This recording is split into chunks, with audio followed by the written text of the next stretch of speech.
He didn't see her until she was 2 steps from him, wearing red, like blood on satin, like the first warning in a slow, controlled kill.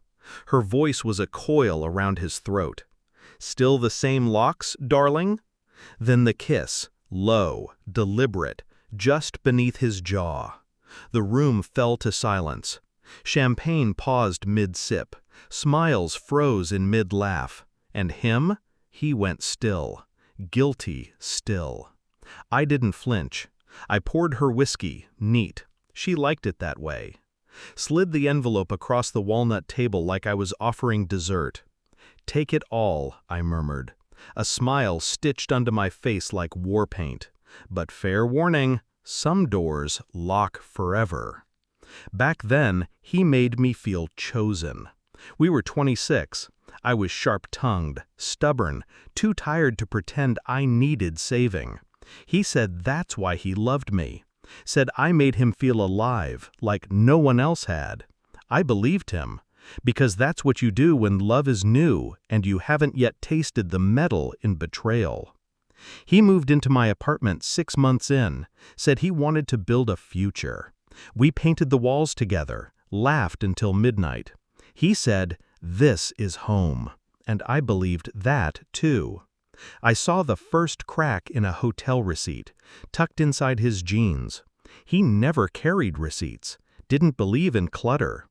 The room was in her name, Clara. At first, I told myself it was innocent, a business client, a mistake. But instinct is louder than logic, so I watched. Then came the late meetings, the 2 phones, the subtle scent of a different shampoo on his collar. And then, her bracelet, forgotten in his glove box, engraved C, still warm from her wrist. I didn't scream, didn't cry. I documented every receipt, every call log, every whispered hotel rendezvous. It took 2 months to build the case, long enough for him to think I was still his, long enough to gut the house of every financial tie with my name on it. He never noticed, too busy playing house with 2 wives and no conscience. I bought the new place alone, signed the deed behind his back, transferred our joint funds into my own shell corporation, made him think it was a surprise. He smiled when I handed him the key, the same one she'd held up at the party like a weapon. That night, our housewarming, I sent her the invitation. No name, just an address. I knew she'd come. Mistresses love showing off when they think they've won. She arrived fashionably late. All eyes turned. And he? God, he froze like a man caught between 2 trains. Because that's exactly what he was. She tossed the key in the air like a game, laughed, said, "Nice place. I used to come here after work, remember?" I let the silence sharpen around her words. Then I handed her the envelope. Inside, copies of their texts, emails, hotel invoices, and a letter from my attorney. Cease and desist. Rescinded access. She'd been using my company's resources. Her career was buried under a signature. She paled. Even her lipstick looked like it wanted to crawl off her mouth. He reached for me, sputtered some mess of, "I can explain." I stepped back, calm, cold. "No need. You already did."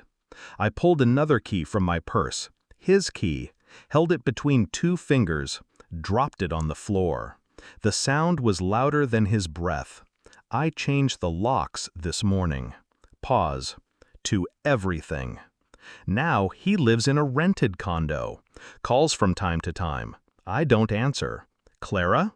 She vanished. He never mentions her anymore. Maybe she ran when she realized I'd burned the bridge behind her and left her on the wrong side. And me? I sleep fine. Better than I ever did beside him. Because revenge isn't rage. It's control. It's patience. It's smiling across a table while someone thinks they've stabbed you, not realizing the knife is made of wax and the real blade is under their chair. So no, I didn't shout, Didn't throw wine, didn't cry. I just watched her lift the key. And I let her walk into the fire I'd been building for months. Because some locks stay the same. But the woman holding the door, she doesn't.